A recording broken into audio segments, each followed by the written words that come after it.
Maurice Carney, the International Rescue Committee calls this the worst conflict since World War II. You've written extensively about the involvement of multinational corporations in fueling the unrest. Can you talk about this? Certainly. When you look at the Congo, you have to look at the corporate influence on everything that takes place in the Congo. When you look at the situation as it currently is, people usually talk about rape occurring at horrendous scales. However, there are basically two types of rape taking place in the Congo. One is the rape of the women and children, and the other is the rape of the land, the natural resources. And the Congo has tremendous natural resources. We're talking about 30% of the world's reserves of cobalt, 10% of the world's reserve of copper, 80% of the world's reserve of coltan. And these multinational corporations are profiting at enormous rates while the Congolese people are suffering tremendously. Which companies? Well, there are a number of companies. From 2001 to 2003, the United Nations did a report on the illegal exploitation of the natural resources of the Congo. There are a number of American companies. We have Cabot Corporation, for example, out of Boston, Massachusetts, that was named in that report. Cabot, the former CEO of Cabot Corporation is Samuel Bodman, current Secretary of Energy in the Bush administration. We have the OM Group out of Cleveland, Ohio, is another company, American company named in the report. We also have Freeport-McMoRan, who acquired mining rights from Phelps Dodge out of Phoenix, Arizona, who've been involved in copper exploitation in the Congo. And Global Witness said the copper mines, the Tenke-Funguimori mine that Freeport-McMoRan has, represents one of the richest deposits of copper in the world. However, the Congolese government and the Congolese people are not benefiting from the contracts that were established that provided Freeport-McMoRan with those resources. We have a number of Canadian companies. Almost every Canadian Prime Minister since Pierre Trudeau has been involved in the mining company in the Congo. We're talking about Joe Clark, Brian Mulroney, Jean Chrétien, all of them profiting from the natural resources of the Congo while the Congolese people suffer. The reports from the Congolese government state that 80% of the population live on 30 cents or less a day, while you have billions of dollars going out the back door and into the pockets of mining companies. Maurice Carney, you write how the $500 million investment in assuring, well, then-President Kabila's ascendancy to power was the beginning of the payoff for the West's investment. It is for this reason, you say, that many Congolese surmise Kabila was summoned to Washington in October 2007 because he may have strayed from the game plan when he signed a $5 billion deal with China. Even as he ventured there, you say, to Washington, he first had to stop in Phoenix, Arizona to visit Tim Snyder, recently replaced by Richard Adkerson, CEO of Freeport-McMoRan Copper and Gold. Talk more about this relationship. And yes, corporations are there, but what exactly are they doing? Who are they making these deals with? Well, they're making these deals with the Kabila government. In fact, Kabila was put in place by the Western powers because he was a pliant leader. He was going to facilitate access to Congo's vast geostrategic resources. So that's the reason why Kabila, the main reason why Kabila was put in power. The International Crisis Group had done a study in 2007 which stated as much, where it documented that Western ambassadors were celebrating that Kabila won the elections because they now knew that they would have the legitimate access to the natural resources of the Congo. We're talking to Maurice Carney, co-founder and executive director of Friends of the Congo, and Nita Leve, co-chair of Congo Global Action.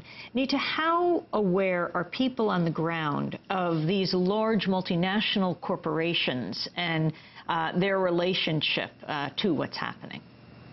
Oh, the country knows about all that. We see, since Kabila is in power, all the multinationals are there thriving. The Congolese people know about all the contract reviewing commission. We had one in 2006 by Lutundula, who never been publicized to the population, but it was leaked to the internet, and everybody saw how all those companies made deal with Kabila to plant other countries. They sold Miba, for example. Miba is the diamond company in the Kasai for only $14 million, while the company was making 100 times more than that. So the country knows about what's going on, and usually the people in the Congo used to do diamond like artisanal miners. But since those companies bought all those lands, they cannot mine those lands anymore.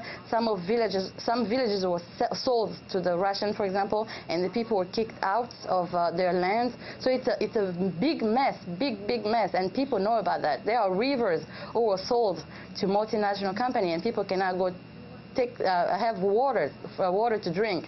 So it's something that people know about, and people are talking about it, and everybody knows how those companies are benefiting, and the Kabila's people are benefiting, and the country and the population are getting poor and poor every single day.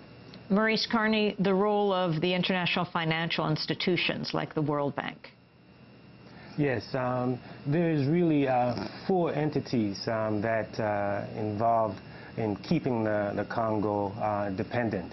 And one of those entities is international financial institutions, the multilateral institutions such as the IMF and the World Bank. In fact, Antonio Guterres had given an interview earlier in January to the Financial Times, where it stated that the International Monetary Fund had set up financial rules that pretty much restrict the Congolese government. That is to say, prevented the Congolese government from having the necessary resources to pay its soldiers. And as a result of the government not having the resources to pay its soldiers, the soldiers then feast on the population through by stealing, by raping. So you see how the constriction that's put on the government by the international financial institutions feed the violence that is there in the Congo. In addition to that, you have the World Bank, for example, which went into the Congo much in the fashion as Naomi Klein describes in her Disaster Capitalism.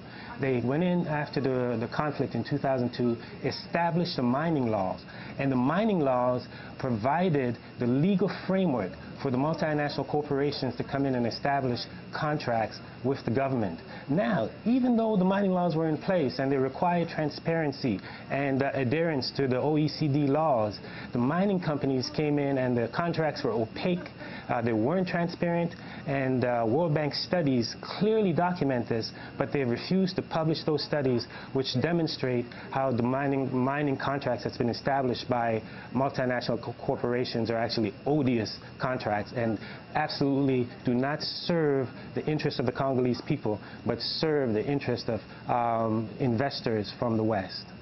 Maurice Carney, can you talk about the foreign fighters? It's also often described as a civil war, and yet the fighters from Uganda and Rwanda, what role do they play? Right, the civil war is a misnomer. Congo has been invaded twice. First in 1996, primarily by Rwanda and Uganda, when they installed Kabila in power, and they did this with the backing of the United States. They could not have invaded the Congo without the backing of the United States, as Cynthia McKinney documented in her congressional hearing in 2001.